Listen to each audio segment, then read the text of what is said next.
النهارده خلاص هينتهي المشوار الطويل لطلاب الثانويه العامه، اخر امتحان النهارده وخلاص باب تعب كبير بيتقفل استمر اكتر من شهر ونص.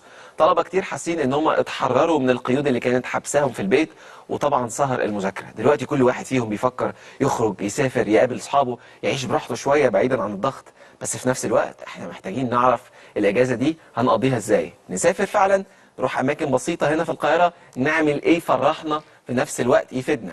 كمان الطلبة اللي بيستعدوا للمرحلة اللي جاية زي الجامعة محتاجين يخططوا من دلوقتي عشان تبقى بداية قوية ومريحة ليهم. لحظة الراحة دي مش بس للطلبة، لا كمان للأهالي أكتر من الطلبة اللي عاشوا معاهم كل لحظة. خلصنا الطيارة نزلت المطار، وده وقت نعيش الأجازة ونفرح بيها بجد.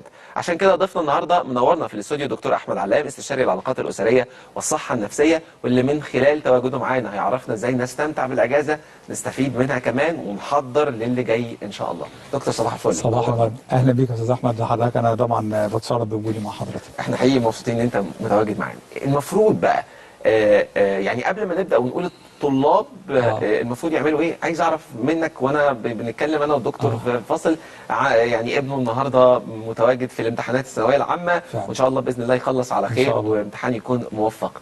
البيت بقى ليه البيت بيبقى مضغوط الضغطه الكبيره دي من قبل الاهالي قبل الطلب؟ للأسف لأن هي أصبحت سنة فيصلية نقدر نقول عليها في انتقاله من حاجة لحاجة. طبعا أكيد إحنا كلنا عارفين إن مش ده نهاية المطاف، وممكن ناس أصلا بتشتغلش بالشهادات بتاعتها، بتشتغل في مجالات أخرى، ده كلام معروف كلنا. ولكن مش هنقدر نغفل إن الثانوية العامة موجودة في مصر تحديدا، بتخلي البيوت كلها عندها حتة الكهرباء والضغط والكلام ده كله، لأن الطالب هينتقل يعني لمرحلة أخرى من حياته. في نفس الوقت المرحلة دي هتكون طبعا يا إما يكون حاجة كويسة، حاجة توازي طموحاته وتوازي أماله، توازي تعبه وسهره، يا إما ممكن يلاقي نفسه في حاجة تانية. كمان في حاجة كمان عايزين نقول عليها، صحيح لكل مجتهد نصيب، كل حد لازم إن هو يجتهد ولازم يذاكر ولازم يتعب، ولكن أحيانا الثانوية العامة دي بتكون خداعة. يعني بنلاقي أشخاص ذاكروا كويس جدا، ولكن بيجي ساعات الامتحان بيبقى يمكن في اماكن او في مناطق يمكن ما ركزش عليها، ما ذاكرهاش كويس. ممكن هو كمان التوتر والقلق اللي بيبقى موجود عند بعض الطلبه من كتر الضغط ومن كتر التفكير في ان ده كده ممكن يخلي مجموعه يقل، ممكن يسقط، ممكن مش عارف ايه، يخليه ممكن يحل وحش رغم ان هو مذاكر، ورغم ان ان الامتحان جاي برضه في المتناول بتاعه شويه، ولكن التوتر يخلي المعلومه ما تجيش بسهوله وما يعرفش يستدعيها. فبالتالي ده كله بيخلق جو من التوتر عند يعني اغلب البيوت اللي هم عندهم اولاد في ثانويه عامه. فالنهارده اخر يوم طبعا بالنسبه للطلاب، اكيد الضغط اكيد بيقل خلاص بيقل بقى وخلاص. وده هيبقى يعني بوابه للسؤال اللي بعد كده، هو بقى المفروض بعد ما الطلاب يخلصوا ايه افضل حاجه؟ لان خلينا برضو نكون متفقين، الطلبه طالعين من توتر، طالعين من كل حاجه، فبيبدا زي بالظبط نظام الدايت لما يبقى ماسك نفسه وحارم نفسه من كل الاكل.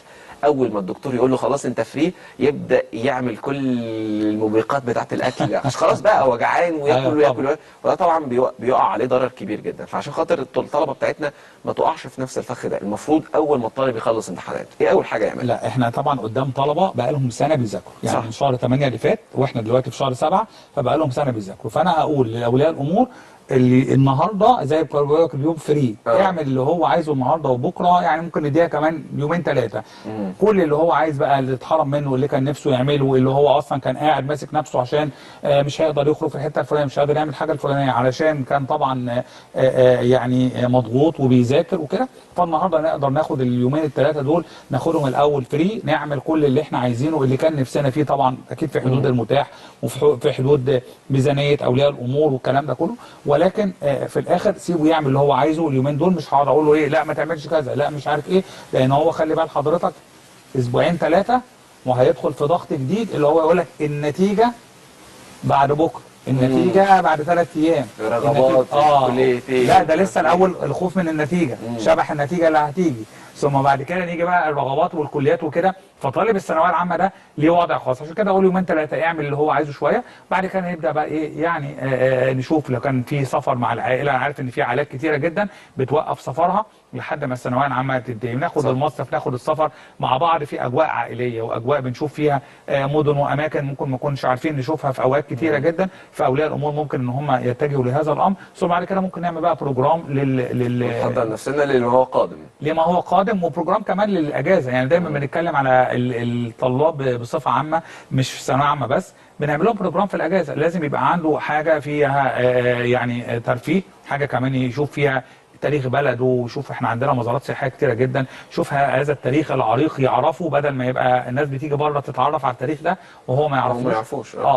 لازم يبقى فيه انشطه رياضيه، لازم يبقى فيه هوايات اللي الناس كلها بتنسى الهوايات معاها. لا، اللي بيحب رسم، اللي بيحب موسيقى، اللي بيحب اي شيء فيه هوايه، لازم ان احنا نعمله. وكمان يعني برشح لهم حاجه مهمه جدا، لازم يبقى فيه اعمال خيريه.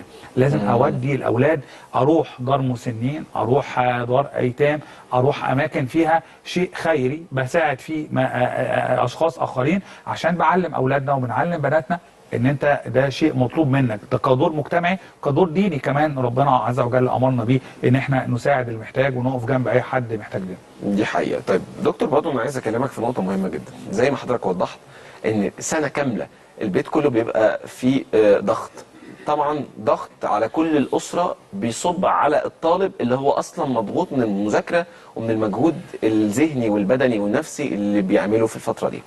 فالتوازن النفسي بيبقى فيه خلل، أعتقد ده شيء لابد منه.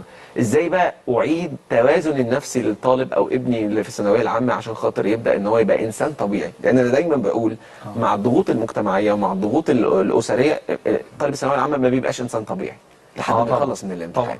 ازاي يرجعه انسان طبيعي تاني؟ بالكلام الايجابي، بالتشجيع، بالكلمات الحلوه، ان انت في امل هتخلص ان شاء الله، تعمل اللي انت عايزه ان شاء الله، تخش كل اللي انت عايزها. جات كليه مش هي الرغبه اللي هو اللي عايزها قوي، بنوجه رغباتنا لحاجه ثانيه، وده طبيعي يا استاذ احمد. لازم الناس تبقى فاهمه حاجه مهمه جدا عشان التوازن النفسي بالنسبه لاولادنا. احنا كلنا عندنا اهداف متعدده في حياتنا، في اهداف عرفنا نحققها، في اهداف حولناها لاشياء اخرى ما عرفش احقق الهدف ده، فانتقلت لهدف اخر وبرضه بسعى فيه واجتهد وانجح فيه. مش ان انا خلاص ما عرفش احقق الهدف يبقى لما اروح هدف ثاني يبقى افشل. فبالتالي ده كله لازم يكون فيه تشجيع. خلاص اللي اتعمل اتعمل، واللي اتذاكر اتذاكر، والامتحانات خلصت، يبقى انا اللي جاي كله عمليه تشجيعيه، عمليه فيها ان انا يعني بعلي من شانه او من شانها البنت، بتكلم معاها كويس، بخليها تعمل زي ما احنا قلنا شويه امور هي حباها، ممكن امور هي حباها مع اصدقائها، امور هي حباها مع الاسره. المهم ان في الاخر ده كله بيعيد التوازن النفسي اللي كانوا مضغوطين فيه. تاكل الحاجات، هي ممكن يكون محرومين برضه من بعض الاكل، من بعض الخروجات اللي فيها اكل وفيها حاجات ما بيقدروش يعملوها. كل ده نقدر نعمله في الفتره اللي جايه، علشان زي ما حضرتك قلت التوازن النفسي يقدروا ان هم يستعيدوه، اللي هو دي بنقدر نسميها مرحله التحرر من الضغوط. انا عندي كان ضغوط كثيره جدا، لازم ان انا اخرج منها واتحرر منها بمثل هذه الامور اللي احنا بنقولها. ودايما التحفيز والتشجيع هو اهم اشياء بتحررنا من هذه الضغوط. من هذه الامور. طيب دكتور، وانا كنت في الثانويه العامه، بعد ما خلصت كنت في حاله من التوهان زي ما بيقولوا، مش عارف ابدا منين ولا ايه المفروض اللي جاي. حتى بعد ما عرفت النتيجه حتى برضه مش عارف فين.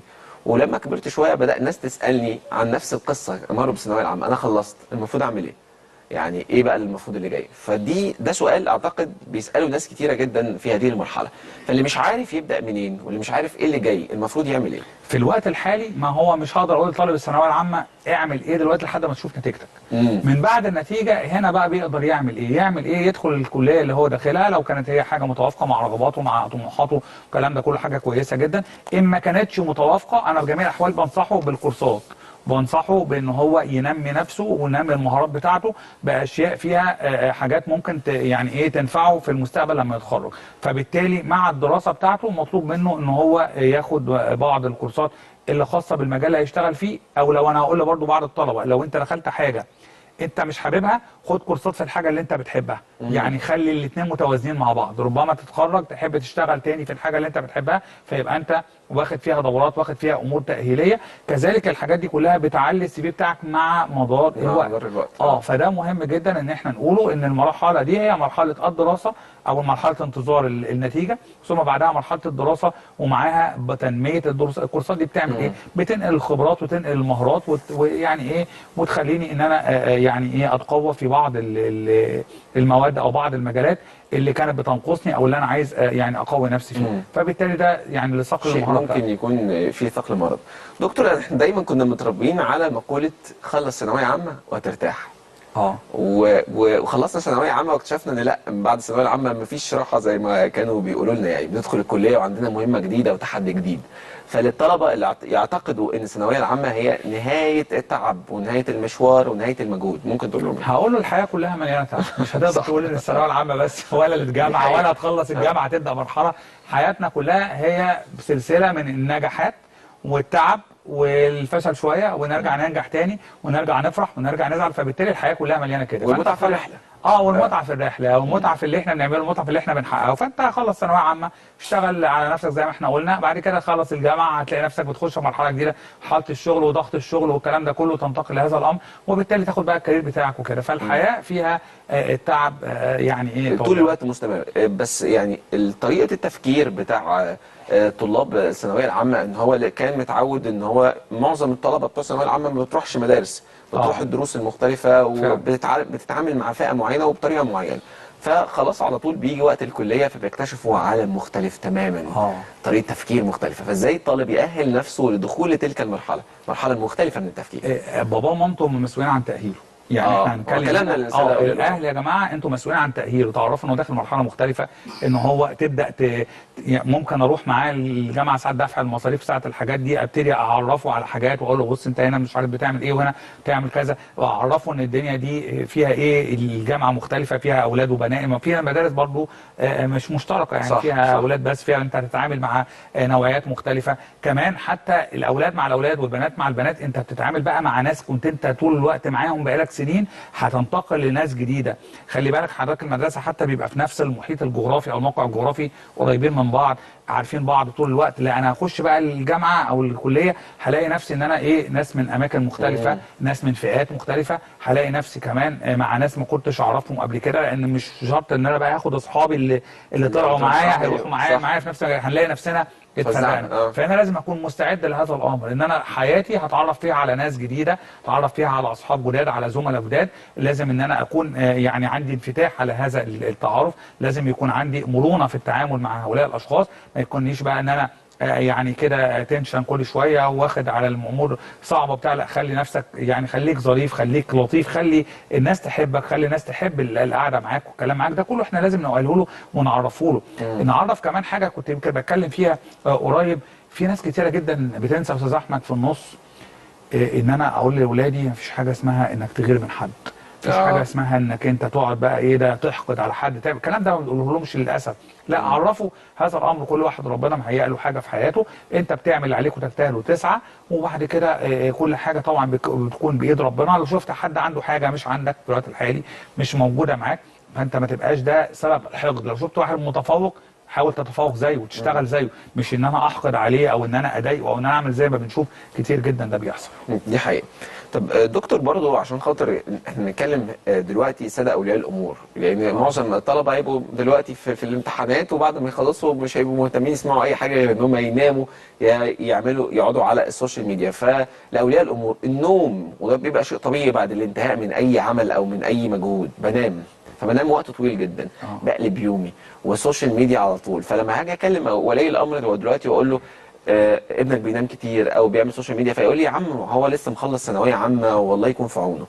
فتكرار الامر ده مش ممكن يبقى مضر للطالب في نظام يومه بشكل عام، في نظام نومه، بيأثر على صحته، بيأثر على عقله وتفكيره فيما هو قادم؟ اكيد طبعا، مع دعايه الكسل وشويه ان انا طول الوقت، واحنا يعني احنا اصلا مأمورين ان احنا في نسعى في اليوم في النهار، ويجي بالليل السكينه والهدوء والكلام ده كله. فاحنا لما بنيجي نقلب الكلام ده بيأثر على تفكيرنا، بيأثر على طريقه تعاملنا مع الامور، خاصه ان انت هتيجي شويه تاني وهتضطر ان انت تروح تشوف النتيجه بتاعتك، تشوف الرغبات بتاعتك، وتشوف الكليات اللي انت هتخشها، واذا كنت في ناس بتعمل اختبارات في الجامعات كليات من دلوقتي. فانت كل ده هيأثر عليك لما تيجي تنتقل للمرحله الثانيه. فنخلي يا جماعه يعني بلاش ياخد لي اليوم كله. يعني انا اقول حتى يعني هينام متاخر شويه ويصحى متاخر شويه في الايام اللي ما عندوش فيها حاجه، انما ما يتاخرش اللي هو قلبة اليوم اللي هو يصحى المغرب ويصحى من انا العصر. هساعدك في القصه دي واحط لك عنوان حضرتك تكمل من بعده. دليل اولياء الامور الشامل لاعاده تاهيل طالب الثانويه العامه للدخول لمرحله جديده او لتقضيه الاجازه بتاعته بشكل مفيد. احنا قلنا ان احنا هنسيبه في الاول يعمل اللي هو عايزه الكام يوم دول، ثم بعد كده نبدا ان احنا ممكن الاولياء الامور اللي عندهم القدره او المقدره الماديه والوقت ان هم يسافروا، ياخدوا الولد يسافر او البنت تسافر وتتفسح وتنبسط ويبقى في جو عائلي موجود وجو اسري، ثم بعد كده نقدر ان احنا نحط لهم بروجرام. طول ما انا مش حاطط لحد اي برنامج هو ممكن يعمل اي حاجه هو عايزها. ممكن ان هو يبتدي بقى يسال الجامعات بتاعتك الكليات بتاعتك، تعالى نروح مزار سياحي معين، تعالى نخرج يوم كذا مع بعض، تعالى نروح ناكل بره مع بعض، تعالى نروح نروح الجيم، نروح نلعب رياضه. طبعا انا بتكلم هنا للاولاد اللي مش مشتركين او اللي هم مش اعضاء في لعبه رياضيه في نادي معين. انا هنا متاح ليا ان انا العب رياضه حره زي ما انا عايز، فايه المانع ان الاهل كمان يشاركوا هذا الامر. انما اللي هم بقى اللي هم مثلا اعضاء في فرق رياضيه دول بقى للاسف يا استاذ احمد بيعانوا معاناه شديده جدا، لان فترات الاعداد بتاعه الانديه ابتدت، ومجرد ما طلبه ثانويه عامه بتخلص يقول له انزل انزل الاعداد وانزل التدريب والكلام ده كله، فبيبقى الضغط عنده ضغط شديد. يا جماعه سيبوهم يريحوا شويه. الاتحادات الرياضيه راعوا الحته دي، ما تبقاش يعني عاملين الموسم في وقت معين فهنبدا فترات الاعداد في الوقت ده عشان نلحق الموسم بتاعنا، فنلاقي احنا عندنا طلبه مضغوطين طول الوقت وهيخش على موسم برضه في كمان انتقالات. في خلي بال حضرتك طبعا اللي هم 2008 و2007 و2006 والسنين حتى الاعمار دي بيبقى فيها انتقالات من نادي لنادي، مش بس للكبار، فبالتالي ده بيشكل ضغط عليهم وعلى اولياء الامور كمان. فاحنا عشان كده بنقول ان برضو نراعي مثل هذه الامور، واحنا بقى الاباء اللي عندهم ابناء في حاجات رياضيه زي كده او في امور رياضيه يخفف عنه بقى العبء برضو شويه، يعني يقول له ما تضغطش نفسك قوي، يروح كده ريلاكس، روح حاجه انت بتحبها، روح العب كده واستمتع بالوقت اللي معاك، خاصه ان انت لسه ما ابتديتش بطولات ولا مباريات يعني اي حاجه. طب دكتور في نقطه مهمه الناس اختلفت عليها، اللي هو الشغل الصيفي بالنسبه للطلاب، ان هو بعد ما يخلص ينزل يشتغل. فالناس تقول لك عشان خاطر يتعود يبقى مسؤول، يتعود ان هو يحس بقيمه الفلوس، ان هي ما بتجيش بالساهل، لازم تبقى بمجهود. وناس ثانيه بتقول لا انا ابني ما يشتغلش، انا ابني طول ما هو موجود معايا تمام يتعلم ويكبر ويدخل كليته وبعد كده يشق طريقه بنفسه ويشتغل. فايه الصح؟ الصح طبعا ان لو جات له فرصه عمل في الاجازه الصيفيه طبعا يروح بلا تردد في شغلانات عاديه وبسيطه جدا، حتى لو اهله يعني في مستويات عاليه احنا مقتدرين، روح شغلانات بسيطه جدا. ليه؟ بيتعلم الالتزام في المواعيد. خلي بال حضرتك انت هتيجي في ميعاد وهتمشي في ميعاد طبيعي جدا، فانت عندك التزام. هيتعلم كيفيه التعامل مع الناس والاشخاص المختلفه اللي هم ممكن يكونوا اكبر منه غالبا في السن، فبالتالي بيعرف يعملهم. هيتعلم التعامل في الفلوس، الحاجه اللي بتنقص والحاجه اللي بيعدها والحاجه اللي بيعملها. هيشوف بقى انماط من الشخصيات، المؤدب واللي مش محترم واللي كويس واللي ذوق واللي بيشد عليه والكلام ده كله. فدي كلها هيتعلم يتحط برضه ان الشغل بيبقى عامل ازاي، مرحله الشغل عامله ازاي فيما هو قادم. فالشغلانات البسيطه جدا يا جماعه، انا عن نفسي انا بتكلم على حاجات انا موجوده بتحققها في بتحصل مع اولادي، بيشتغلوا في حاجات بسيطه جدا في فترات طب حاجات بسيطه زي ايه برضه؟ يعني انا ابني مثلا كان بيشتغل في جيم يبيع اللي هي الحاجات اللي هي المشروبات والحاجات بتاعتهم، بيبقى واقف مكان حد في الجيم وفي نفس الوقت بيروح يتدرب معاهم. فبالتالي بعد ما بيخلص فبيتعلم طبعا فلوس، حاجات بتنقص بيحاسبوه. يجي له واحد ولد كده شايف نفسه بتاع، يجي له واحد بسيط، يجي له بنت مش عارف، على حسب طبعا التعامل بتاعه. عندي ابني الثاني كان بيشتغل في يعني محل بتاع خاص بالحلويات والكلام ده كله، بيبيع